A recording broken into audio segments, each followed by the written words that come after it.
This is Red Carpet Fly's News on the Fly, bringing you daily, unique, and interesting entertainment, celebrity, and luxury news for February 7th.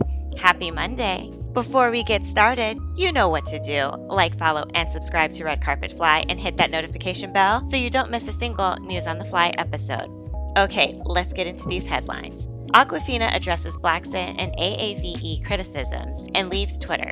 So just a quick follow-up to a story I had posted about a week or two ago about the comedian and actress Aquafina. Aquafina, whose real name is Nora Loom, tweeted a statement over the weekend addressing criticisms for her use of African American Vernacular English, or AAVE. She starts the apology by stating, "There is a socio-political context to everything, especially the historical context of the African American community in this country." As I mentioned in my previous podcast, a lot of people, especially Black people, are upset about her recently being nominated for an NAACP Image Award, and people feel as though she has used the Blackson to make a career for herself, which some people feel is a mockery of Black people. Her full Twitter statement reads, "There is a socio-political context to everything, especially the historical context of the African American community in this country. It is a group that is disproportionately affected by institutionalized policies and law enforcement and policies, all the while having historically and routinely seen their culture stolen, exploited, and appropriated by the dominant culture for monetary gain without acknowledgement nor respect to where those roots come from, the pioneers of its beginnings,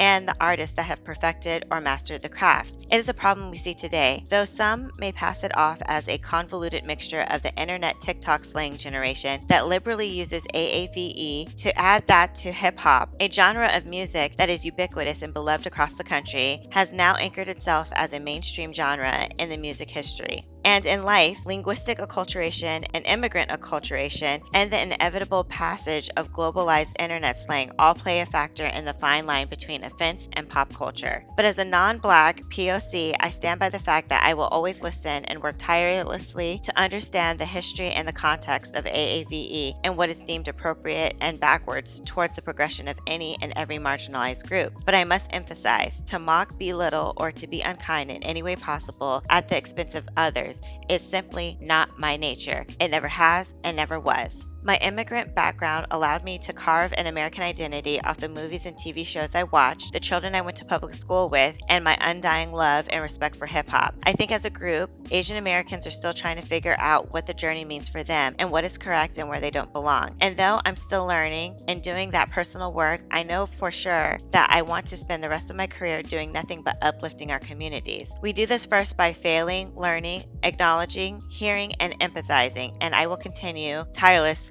to do just that." Aquafina then commented that she was retiring from Twitter at her therapist's instructions, but will be available on all other platforms. So to be honest, I'm really over this story, but I thought I owed it to you guys to give you the follow-up and outcome of the situation. Some people were mad and not satisfied with this apology, stating that it was more of an explanation and not an apology. I can understand that criticism, as she never outright says she's sorry, and I think that's strategic because if she does say she's sorry, it would confirm that she did, in fact, use a Blackson to jumpstart her career. At any rate, I'm glad she finally addresses this issue, and her explanation and sort of apology was long overdue, and hopefully Aquafina has learned something from this. You know, Gary Owens, a white comedian, threads the needle on this issue very well. He incorporates a lot of Black culture in his act as well, but he does it in a way that everyone understands that he isn't trying to be Black, but the audience understands that he loves and appreciates Black culture and has been heavily influenced by it. I can't explain how he does it, and that's probably the genius of his craft, but he's one of few non-Black comedians that is able to walk this fine line.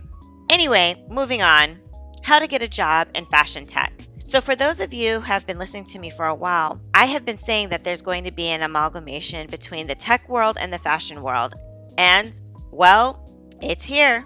I've been telling you guys that it's coming, telling you that it's right on the horizon. I've been watching the trends and watching what these fashion brands are doing and telling you guys if you're interested in fashion tech, this is your time to hop onto the newly developed field while there's a low entry threshold. It's been 2 years since the COVID-19 pandemic set off a chain of events that would change the fashion industry forever, or perhaps more accurately, would speed up the changes that were already underway. One product of this is a job market that looks pretty different than it did in 2019. As technology revolutionizes the way we shop and consume information, some of the fastest growing fashion companies are starting to look and act a lot more like tech companies. In a June 2021 report by the National Retail Federation, or the NRF, and Euromonitor, about 58% of retail professionals said that pandemic accelerated new technology-related product launches at their company. Innovation is happening faster than ever, and brands are investing more in their digital presence, and a lot of money is still being poured into fashion tech startups, creating an abundance of new job opportunities, although they're not necessarily the kinds of opportunities that have been traditionally been associated with fashion. So how do you get started? What's the educational background or skills needed? What are these roles? And how do you find them? Well, according to Fashionista, e-commerce jobs are in higher demand than ever due in part to the pandemic. Audrey Shapes, founder of Los Angeles-based fashion recruiting agency The Workshop LA, states, in order for companies to be competitive in anything going on in this business right now, your brand has to be digital. She's found that as brands focus more on selling directly to consumers online, e-commerce jobs have been more segmented. Brands are hiring for more separate roles in CRM, customer relation management or customer service, fulfillment, growth marketing, email marketing, SMS marketing, digital graphic design, production, and photography.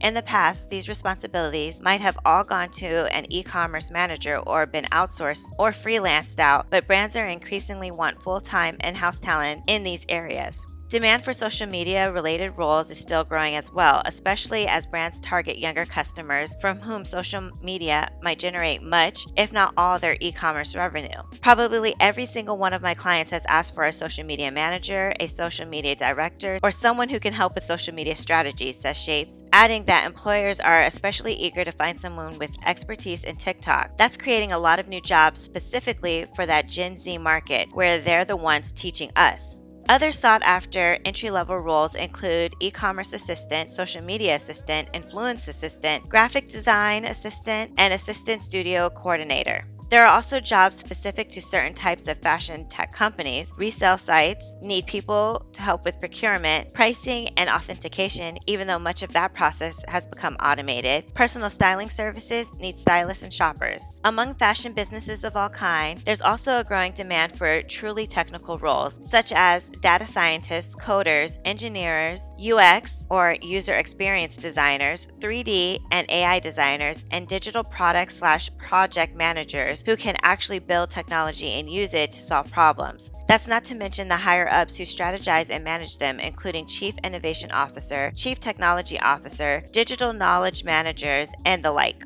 So how do you find these jobs? These jobs can be found on job listing sites like LinkedIn and even right here on Fashionista. But companies also hunt for the right talent through their networks, through the venture capitalists who helped raise the money, existing employees who might refer people from their schools or previous jobs, accelerators and incubators, and events. For more technical roles like engineers, they hire recruiters who specialize in that area. Execs also stated they are more likely to consider someone who reached out directly to express interest in the company, even if that person wasn't applying for a specific position. So aside from looking at job listings, read articles about up-and-coming startups, acquisitions, and funding announcements. If a company just raised a bunch of money, chances are they're about to start hiring people. Julie Bornstein, CEO and founder of AI shopping platform The Yes, states, I encourage anyone who's interested in the space to find a startup that appeals to them and be proactive and reach out, because it goes a long way. There's a lot of good stuff in this article, but for time's sake, I'm not going to read the entire thing. If you're interested, check out the article in its entirety at fashionista.com. It's worth the read.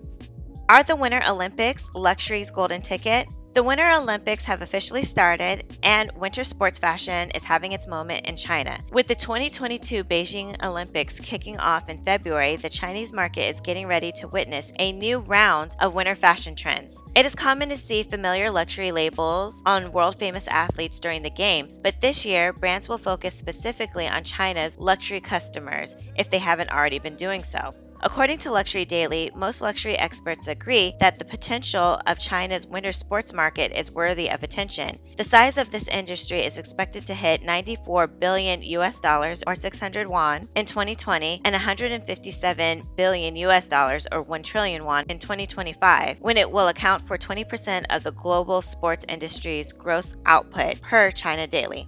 The country has set a 3 million increase in citizens taking up winter sports as a target by 2025, a number that would expand the industry's total value to $155 billion.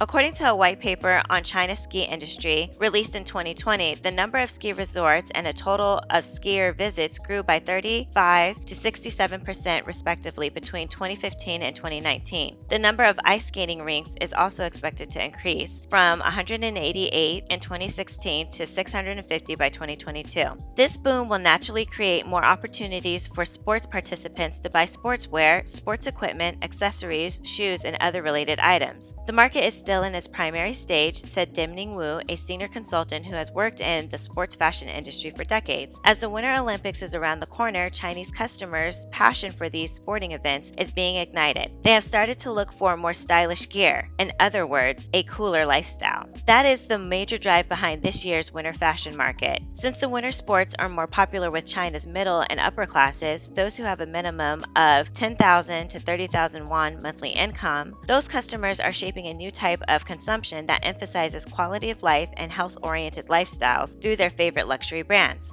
Therefore, outdoor winter sports and fashions have grown together in China. This winter, Dior launched a man's ski capsule collection that includes jackets, pants, blankets, goggles, gloves, hats, helmets, and boots. Meanwhile, Moncler's Grenoble ski collection has gained incredible popularity among Chinese customers. At SKP Beijing, one of China's top luxury department stores, Prada has created a sports-themed boutique called Prada on Ice, which specifically created a buzz around its geometric winter sports collection. This opportunity is golden if brands can ride the wave of Chinese winter sports expansion, said one expert from Tsinghua University Sports Industry Institute. Luxury brands can easily tap into the sports industry and the machinations behind it, such as hospitality, resort consumption, and exclusive training classes. You know, I'm more of a winter bunny type of girl. The cold and I don't get along, so I'm the girl that hangs out around the ski lodge, chilling at the fireplace and drinking hot cocoa and looking all cute. So it would be really important for me to have some stylish winter clothes. Actually, I would need après-ski apparel. And for those of you who aren't familiar with the term après-ski, that is a French term that literally translates into after ski or after skating. The phrase was made popular in the Alps during the 1950s rise of commercial skiing, and I just recently learned of the term when I was watching a recent episode of RuPaul's Drag Race. Well, that's it for Red Carpet Fly's News on the Fly for February 7th. Please like, follow, and subscribe to our YouTube channel, Red Carpet Fly, and also follow us on Instagram and Twitter at Red Carpet Fly. And until tomorrow, always stay fly.